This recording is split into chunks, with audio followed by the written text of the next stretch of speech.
போகலாம். என்ன நடக்குதுன்னு பார்த்தீங்கன்னா, குமார் வந்து ரொம்ப உம்முன்னு இங்கிட்டு அங்கிட்டும் போய்க்கிட்டு இருக்கதை பார்த்து அவங்க அப்பத்தா, "இங்கே வாடா குமார்" அப்படின்னு சொல்லி கூப்பிட்றாங்க. "நீ சொல்ல அப்பத்தா" அப்படின்னு சொல்கிறான் குமார். "இல்லை இங்கே வாடா" அப்படின்னோடனே, "இப்போ உனக்கு நீ சொன்ன மாதிரி உன்னைய கட்டிக்கிறதுக்கு அரசியை தவிர்த்து வேறு யாருமே இல்லை. அரசியை கட்டினா மட்டும்தான் உன்னைய உண்டு. வேறு யாரும் கல்யாணம் முடிச்சுக்க மாட்டாங்க. நான் உனக்கு வந்து அரசியை கல்யாணம் முடிச்சு வைக்கிறேன். ஆனால் அரசியை வந்து நீ எந்த கஷ்டமும் படுத்தக்கூடாது, நல்லபடியாக வச்சுக்கணும். எனக்கு சத்தியம் பண்ணு அப்படின்னு சொல்கிறாங்க. சரின்னு சொல்லி குமார் சத்தியம் பண்ணுறேன். சரி உனக்கு நான் கல்யாணம் முடிச்சு வைக்கிறேன்னு சொல்லிட்டு குமார் அனுப்பிச்சி விட்றாரு.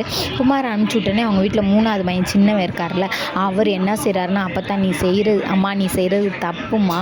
அக்கா வந்து ஓம் பேச்சை கேட்காம போய் பாண்டியனை அவரை கல்யாணம் முடிச்சுக்கிச்சு. இப்போ நீ வந்து அக்காவோட மகளை நீ முடிச்சு கொடுக்குறேன்னு நீ எப்படிம்மா வாக்கு கொடுக்கலாம்" அப்படின்னு சொல்கிறாங்க. "நீ உன் பேத்திக்கு நீ வாக்கு கொடுக்குறது தப்புமான்னு சொல்கிறாரு. உன் வேலையை பாடுற அப்படின்னு சொல்கிறாங்க. சொன்னோன்னே பார்த்தீங்கன்னா அப்படிங்கிட்டு செந்திலை காட்டுறாங்க. செந்திலை காமிச்சா செந்தில் வந்து வீட்டுக்கு வர்றாரு. அப்போ மீனா வந்து துணியை மடித்து வச்சுக்கிட்டு இருக்காங்க. துணியை மடித்து வச்சுக்கிட்டு இருக்கையில், "எங்கெங்கே போயிட்டு வரீங்க" அப்படின்னு கேட்குறாங்க. "நான் வந்து மாமாவை பார்த்துட்டு வரேன்" அப்படின்றாங்க. "மாமாவனா யார்" அப்படின்னோடனே, "உங்கள் அப்பாவை தான்" அப்படின்றாங்க. "அவரை போய் பேசினதுக்கப்புறம் தான் எனக்கு ஆறுதலாகவே இருந்துச்சு. இல்லைன்னா எனக்கு ஆறுதலே கிடச்சிருக்காது" அப்படின்னு சொல்கிறாங்க. "இப்போ போய் இந்த சூழ்நிலையில் எதுக்கு நீங்கள் போய் அப்பாவை பார்த்தீங்க" அப்படின்னு.